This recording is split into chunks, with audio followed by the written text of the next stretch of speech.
नमस्कार, मैं हिमांशी अरोड़ा। स्वागत है आप सभी का न्यूज इंडिया में। चलिए रुक करते हैं खबरों की ओर। जेलों में कोरोना संक्रमण फैलने की आशंका के चलते सुप्रीम कोर्ट ने बड़ी संख्या में कैदियों को रिहा करने का आदेश दिया है।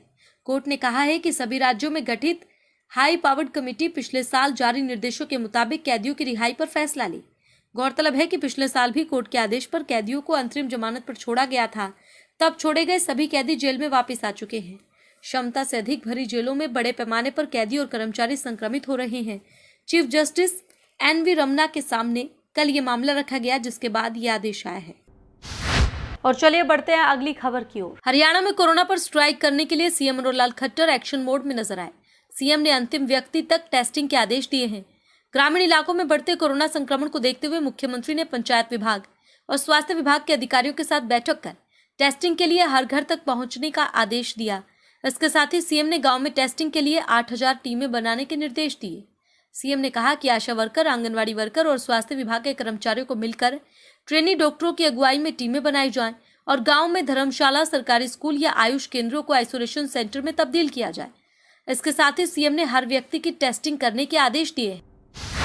इसी के साथ रुक करते हैं अगली खबर की ओर। आपको बता दें कि प्रदेश में कोरोना मरीजों का आंकड़ा बढ़ता जा रहा है। वहीं अनिल विज ने कहा कि कांग्रेस कोरोना मरीजों का मनोबल गिराना चाहती है। इसके साथ ही विज ने कोरोना योद्धाओं को सलाम किया है और ये कहा है कि कठिन समय में लड़ाई लड़कर हम जीत की तरफ बढ़ रहे हैं। हौसला बढ़ाने की बजाय कांग्रेस पार्टी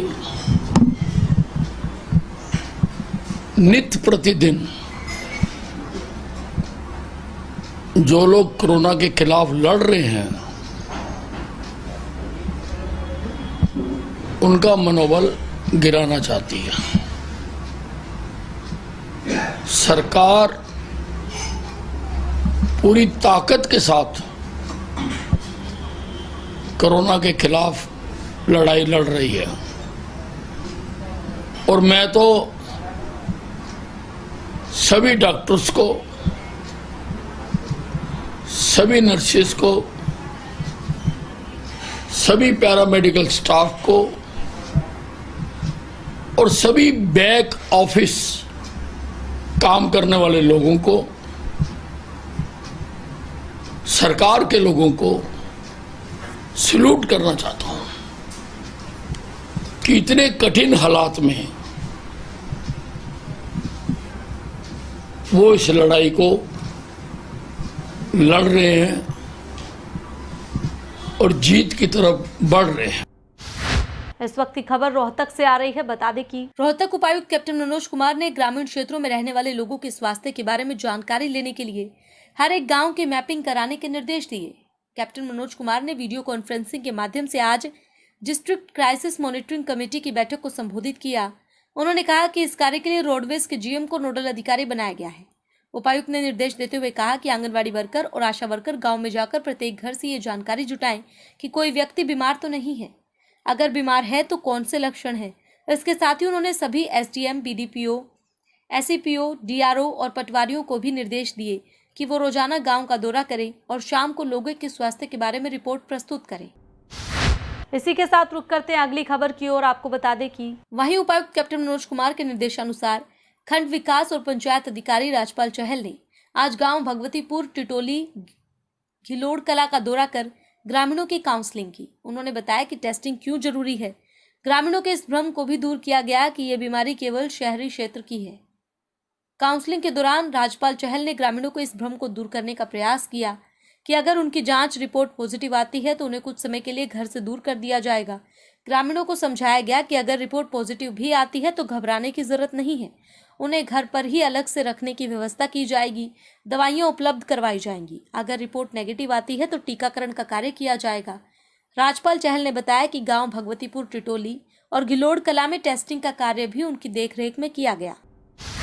इस वक्त की खबर रोहतक से आ रही है। बता दें कि प्रदेश में कोरोना महामारी का प्रकोप बढ़ता जा रहा है। ऐसे में रोहतक नगर निगम के सफाई कर्मचारी और दमकल विभाग के कर्मचारियों ने शहर को साफ सुथरा करने और सैनिटाइज करने की कमान संभाली है। कर्मचारी शहर के बीच में उतरकर कोरोना का डटकर सामना कर रहे हैं और शहर को साफ सुथरा कर रहे हैं। वहीं लोगों को सुरक्षित करने का प्रयास कर रहे कर्मचारियों की हौसला अफजाई करने आज नगर निगम के प्रधान संजय बिडलान कर्मचारियों के बीच पहुंचे और उनको इस लड़ाई में बढ़ चढ़कर हिस्सा लेने के बारे में प्रोत्साहित करते हुए ये भी कहा कि अपनी सुरक्षा का भी ध्यान रखें। कर्मचारी रोज सुबह अपने परिवार को घर में छोड़कर और अपनी जान जोखिम में डालकर शहर के बीच में उतरकर सफाई करते हैं। क्यों ना हम उनके बीच में जाकर उनका हौसला बढ़ाएं। इसी कड़ी को आगे बढ़ाते हुए आज हमने कर्मचारियों के बीच में जाकर, जिसमें माता दरवाजा अपना जो हाजिरी पॉइंट है और गॉड कॉलेज और वाल्मीकि मंदिर, गढ़ी मल्ला और भिवानी चुंगी पर जाकर हमने कर्मचारी के बीच में जाकर उनका हौसला बढ़ाया और उनको सफाई करने में या कोई सुरक्षा उपकरण न मिलने में कोई दिक्कत हो तो उनके बारे में पूछा और जिनके पास सुरक्षा उपकरण नहीं थे उनको उपलब्ध करवाए।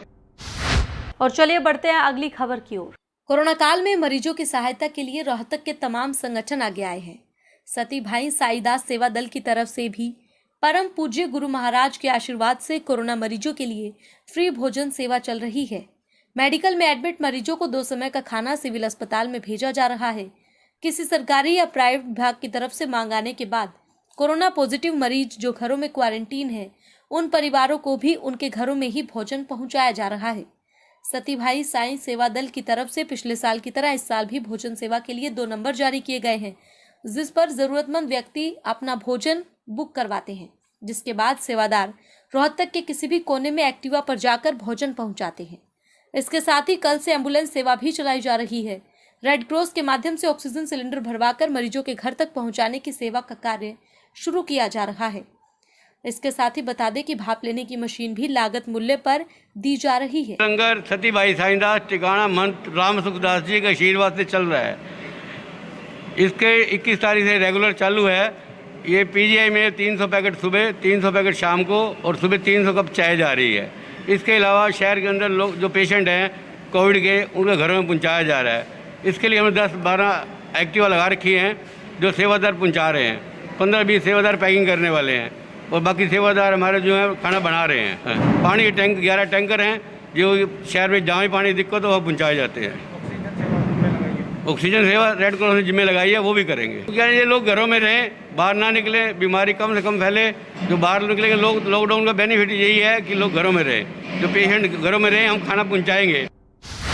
इसी के साथ रुक करते हैं अगली खबर की ओर। आपको बता दें कि रोहतक में गोवंशों की तस्करी की शिकायत मिलने के बाद जींद रोड स्थित आयुष्मान भव्य चैरिटेबल ट्रस्ट गोधाम में भगत सिंह गौ सेवक दल के कर्मचारी पहुंचे।